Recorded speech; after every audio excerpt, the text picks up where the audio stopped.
Hey guys, WWK here again, and I'm going to walk you through all the cards in the Warpath faction. So we start off with Alita, Immortal Caretaker. For those who aren't familiar with the game at the moment, get used to this chick, because there are multiple versions of her. The story goes that when each world split, this chick was immortal, and so a copy of her was split into each and every other world as well. So we get a different take on Alita with a lot of the different factions. So this is the Caretaker. One ability that all the Alitas have is if she's in the graveyard for 6 consecutive turns, she comes back into play in the support zone. And this one has the ability to pay 2 and target non-artificial character gets +0/+2.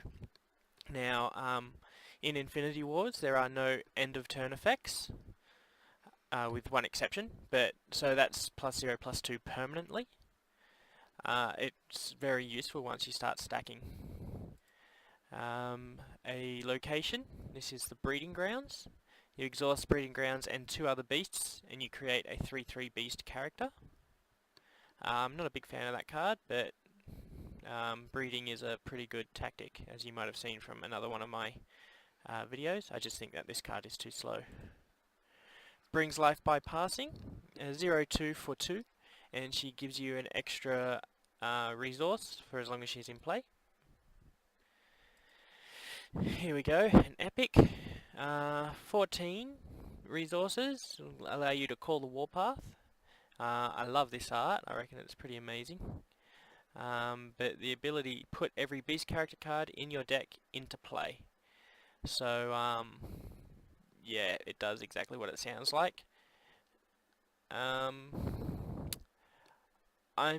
a bit reserved about how useful this card is because I've cast it 3 times. One time I was just about to win anyway, and the other 2 times I got met with a calamity, which you saw in my last sneak peek video.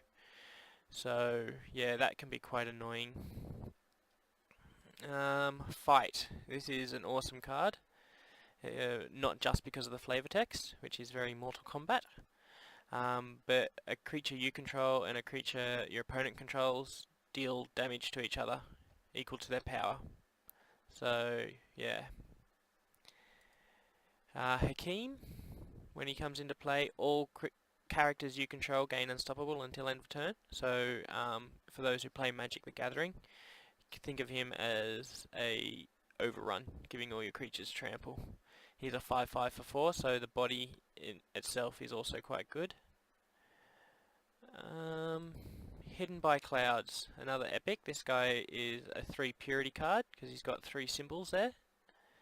For 13 you get a 16/16, and he has the ability to block characters with flying. And at the start of every turn that he's deployed, you get to search your deck for a beast character and put it directly into play. So yeah, he's good. Once you get him, don't attack with him unless you're going for the win. It's just if you keep him in support zone, you keep him safe from kill spells, and his ability is far more better than anything a 16/16 body without unstoppable will provide. Hunt. Oh, I hate this card. So it costs 1 less than Assassinate, which we saw last video. It allows you to choose a character, and then at the end of next turn, that character is destroyed. So they get to attack twice after you've cast it, and also it just doesn't seem to fit Warpath. So we've got a faction that is based on the giant big creatures. So you'd think that its kill spell, like Fight before it, would utilize the creatures in some way. A lot of us have suggested that. Anyway, so I'm not a big fan of this card at all. For 2 purity as well, it's just really not worth it. Jungle Giant, 4/9 and can block characters with flying for 6. Pretty good deal. The Killaroo, I love this one, and this is how you can tell that the developers are Australian. For 1 resource, he can block characters with flying, and he's a 2/4 for 3. The Mammoth, he's like a mini Scrar For 4 resources you get a 5/5 that's unstoppable, and we'll get to what Skrar is in a moment. But yeah, a very decent card. He used to be 5 for a 5/6, so yeah, I think that was a good deal. Matriarch, I'm a bit on the fence about this one. She also used to cost 5 for a 5/6. Now she's only 4. At the start of each turn, all characters in your support zone are healed for 1 damage. So yeah, that's... I'm fine. I'm looking for a way to make that work. One of many. This is the unlimited character for Warpath.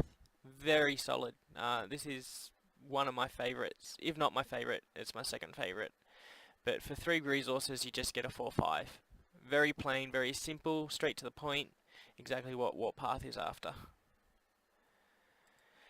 Pack Leader, in his recently nerfed state, he used to be a 6/6 for 4, and he gives all other beasts 2/2. He's now a 5 for 5/5. It was a very well deserved nerf. I just kind of missed the way he was. And here we go, Skrar. So for 7 you get 8/8 with haste and unstoppable. So he'll attack the first turn he comes into play, and when he kills a creature that's blocking, he'll attack again. So it's a nice big surprise for the defender. Very solid card, and he's only a rare, so you should be able to get... If you plan on playing Warpath, this guy will be your bread and butter.